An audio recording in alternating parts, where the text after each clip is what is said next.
Les Français font un lien fort entre alimentation et santé. Comme quoi?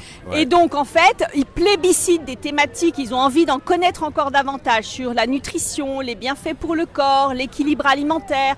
Et ils nous demandent de faire passer ces messages à leurs enfants.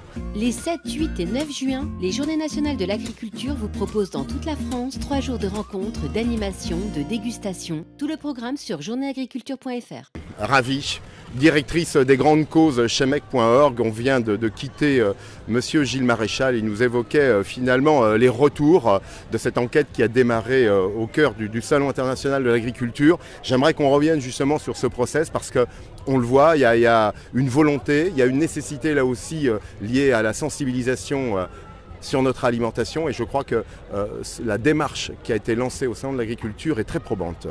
Oui, alors effectivement, on a eu l'envie d'interroger les Français autour du thème de ces 4e éditions des JNA, qui est l'éducation à l'alimentation de nos enfants. Oui. Et pour ça, on a lancé une vaste consultation sur la question exacte, c'était comment sensibiliser et éduquer nos enfants à mieux manger. Pas simple finalement, hein. Ouais, il y a du boulot.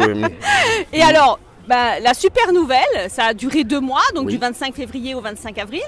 Et la super nouvelle, c'est qu'on a eu un vraiment beau taux de participation, puisqu'on a eu plus de 31 000 participants. Oui. On a eu 727 propositions et plus de 80 000 votes. Incroyable. Donc vraiment un bel engouement des Français. Ce qui est intéressant à noter, c'est qu'on a eu une belle représentativité en termes d'âge, de région, mais une surreprésentativité des femmes. Malheureusement, on peut encore un petit peu le regretter. Elles se sentent beaucoup plus concernées. 75% de femmes ont répondu parce qu'on parle alimentation, on parle enfance. Donc messieurs, j'ai envie de vous dire, mettez-vous un peu au boulot. C'est vrai qu'on a peut-être un peu trop pris l'habitude de tirer la chaise pour s'asseoir dessus. C'est important parce que tu as raison Estelle, on ne va pas revenir sur toutes ces propositions, mais on le voit bien que ce lien à l'alimentation, c'est au-delà de la pédagogie, c'est de la connaissance, c'est du vivre ensemble. C'est fondamental finalement dans une société où demain il faut se préoccuper de cette alimentation. C'est au-delà d'une survie, c'est notre vie. Oui, alors en parlant de vie, une des grandes tendances de la consultation, c'est que les Français font un lien fort entre alimentation et santé. Comme quoi? Et donc en fait, ils plébiscitent des thématiques, ils ont envie d'en connaître encore davantage sur la nutrition, les bienfaits pour le corps, l'équilibre alimentaire. Et ils nous demandent de faire passer ces messages à leurs enfants. La deuxième grande thématique qui nous intéresse aujourd'hui, c'est de ramener, de consommer davantage de produits bruts, locaux, de saison. On ne nous parle pas du bio, très peu, alors qu'on nous parle vraiment des produits de nos agriculteurs. Et puis on nous dit un petit peu moins de produits industriels, de produits sucrés, de produits avec additifs. Oui. Donc ça, c'est les grandes tendances. Mais les Français, ce qui est très sympa à noter, c'est qu'ils ont des idées. Ils ont des solutions pour mettre ça en place de façon concrète. Donc voilà, il n'y a plus qu'à.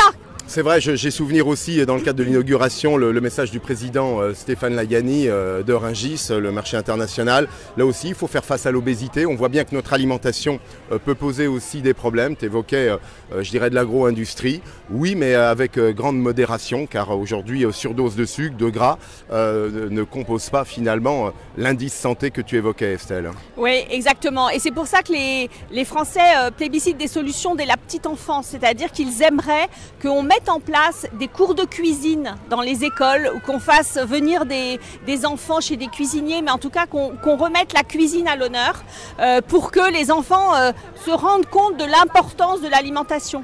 De même que dans les cantines, ils voudraient qu'au moment où on mange sain, on espère, on apprenne à faire passer des messages, qu'on comprenne l'intérêt des aliments pour notre corps. Donc ça, c'est sur le pôle santé. Mais aussi, et on parle d'agriculture, vraiment les Français plébiscitent de rapprocher les agriculteurs de nos enfants. C'est un peu le sujet du jour et du week-end. Mais en fait, l'idée, c'est d'emmener des enfants dans les fermes ou bien de faire venir des agriculteurs dans les écoles, de faire des potagers, de faire des jardins. Voilà. Et puis, la famille n'est pas en reste. L'idée, c'est qu'à la maison, on profite des repas pour cuisiner ensemble, pour s'asseoir autour d'une table, pour parler de l'alimentation et pas juste la consommer un petit peu, on va dire bêtement, mais en tout cas la conscientiser. Voilà. Estelle, un mot magique me vient à l'esprit en t'écoutant. J'allais te dire bon appétit. Bon appétit. Et pour tous ceux qui veulent, vous pouvez retrouver le rapport complet sur éducationalimentation.meg.org.